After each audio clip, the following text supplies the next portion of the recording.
ఓం సాయిరామ్. సాయి బంధువులకు మరియు అలాగే సనాతన ధర్మ ప్రేమికులందరికీ కూడా నమస్కారాలు. ఈరోజు మనం సనాతన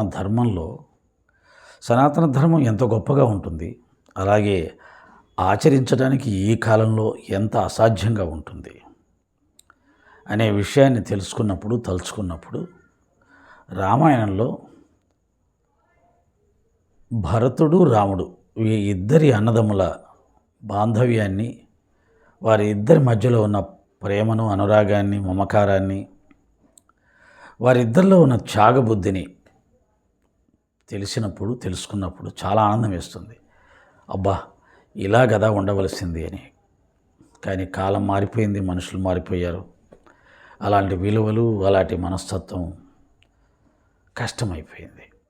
ఎప్పుడంటే రామభద్రుడు అరణ్యవాసానికి వెళ్ళిపోయినప్పుడు భరతుడు తన అన్న లేనిది తాను జీవించలేనని, ఈ రాజ్యం తాను పరిపాలించలేనని, ఇది రామరాజ్యమని, రాముడికి మాత్రమే చెందవలసినదని, అన్నని తిరిగి అయోధ్యకు తీసుకొచ్చి అన్నకే పట్టాభిషేకం చెయ్యాలని వశిష్ఠాది మహర్షులతో కలిపి రాజ్యంలో ఉన్నటువంటి సేనాధిపతులు, మంత్రులు అందరినీ తీసుకొని అరణ్యవాసానికి వెళ్ళి అక్కడ అన్నని కలిసి అన్న పాదపూజ చేసి, అన్నయ్య, నువ్వు ఉండగా ఈ రాజ్యాన్ని పరిపాలించడం నా వల్ల కాదు, ఇది నీది కనుక దయచేసి మీరు అయోధ్యకు వచ్చి రాజ్య పట్టాభిషేకం చేసుకొని రాజ్యాన్ని పరిపాలించవలసిందిగా ప్రార్థిస్తాడు. అంటే ఏమిటి?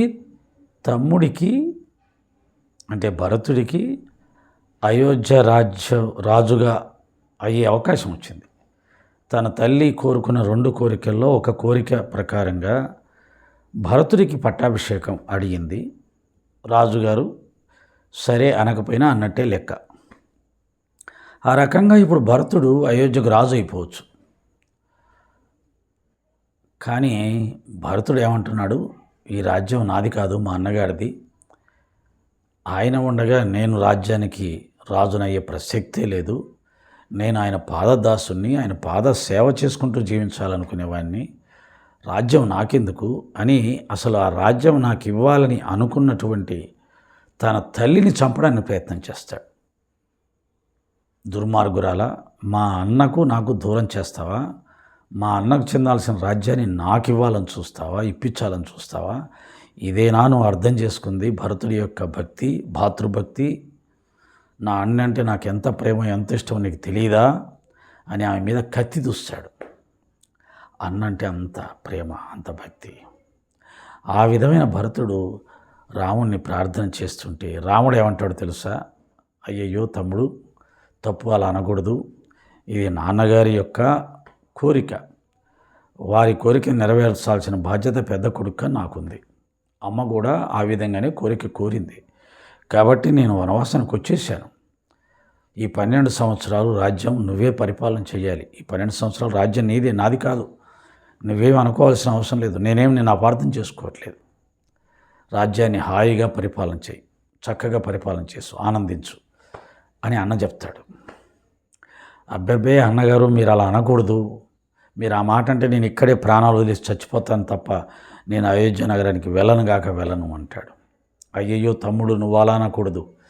చూడండి, ఒక మహా సామ్రాజ్యాన్ని, గొప్ప ఐశ్వర్యాన్ని, అధికారాన్ని నాకొద్దంటే నాకొద్దు అని ఇద్దరూ కూడా దాన్ని అవతల వాళ్ళకి ఇవ్వడానికి ప్రయత్నం చేస్తున్నారు.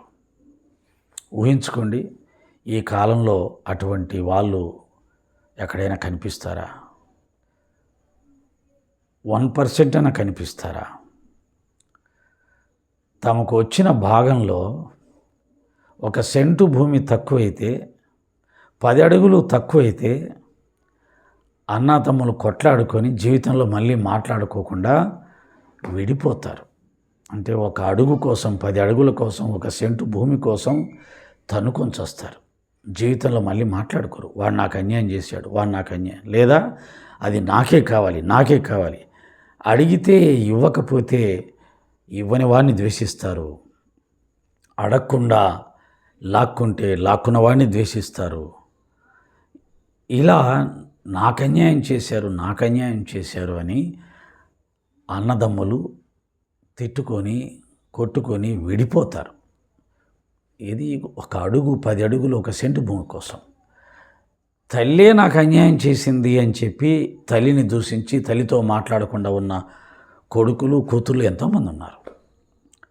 వాళ్ళకు చేసిన పంపకాల్లో, ఆ తల్లి చేసిన పంపకాల్లో, తల్లిదండ్రులు చేసిన పంపకాల్లో మాకు అన్యాయం జరిగిందని చెప్పి కన్న తల్లిదండ్రులతో కూడా మాట్లాడకుండా బంధాలు తెంచుకునే వాళ్ళు ఉన్నారు. కానీ ఇద్దరు అన్నదమ్ములు ఒక మహా సామ్రాజ్యాన్ని, గొప్ప ఐశ్వర్యాన్ని, గొప్ప అధికారాన్ని నాకొద్దన్నా నువ్వు తీసుకో అన్నా, నాకొద్దన్నా అని తమ్ముడు, నాకొద్దు తమ్ముడు నువ్వు తీసుకో నాయనా అని ఒకరిని మించి ఒకరు త్యాగాన్ని ప్రదర్శిస్తున్నారే, అది మన సనాతన ధర్మం యొక్క గొప్పతనం. అలాంటి ఉన్నతమైన విలువలు, ఆదర్శాలతో, ఊహకందని విలువలతో, ఊహకందని ఆదర్శంతో నిండిపోయింది మన సనాతన ధర్మం. లోకానికి అర్థం కాదు సనాతన ధర్మంలో ఉన్న ఆ గొప్ప గొప్ప లక్షణాల్ని మన మహాత్ములు పూర్వీకులు ఆచరించిందని చూసి ఇది సాధ్యమా, మానవ మాత్రకు ఇంతటి గొప్ప గుణాలు, గొప్ప లక్షణాలు ఉండడం సాధ్యమా అని లోకం ఆశ్చర్యపోయింది. అటువంటి ఉన్నతమైనటువంటి ఆదర్శాలతో కూడిన సనాతన ధర్మాన్ని మనం కాపాడుకోవాలి. అదే ఉన్నతమైన భావాలను మనం కూడా ప్రదర్శించాలి తప్ప ప్రాణానికి ప్రాణం, దెబ్బకు దెబ్బ, మాటకు మాట అని చెప్పి వాడు ఒక మాట అంటే మనం 100 మాటలు నికృష్టమైన మాటలని దిగజారిపోయి, వాడు ఒక దెబ్బ కొడితే మనం 2 దెబ్బలు కొట్టి దుర్మార్గులు అనిపించుకోవడం, ఇది సనాతన ధర్మం కాదు. ఈ కలికాలపు మానవుడి యొక్క దుర్మార్గపు లక్షణాలు అంటారు తప్ప దీనికి సనాతన ధర్మానికి ఏం సంబంధం లేదు. సనాతన ధర్మంలో అలాంటి గొప్ప ఆదర్శం, త్యాగం, ప్రేమ అవి సనాతన ధర్మ లక్షణాలు. అపకారికి సైతం ఉపకారం చేయువాడు ఉత్తముడు సుమతి. అది మన సనాతన ధర్మంలో మహాత్ముల ద్వారా మనకు లభించిన గొప్ప లక్షణాలు. వాటిని ప్రచారం చేద్దాం, వాటిని ఆచరిద్దాం.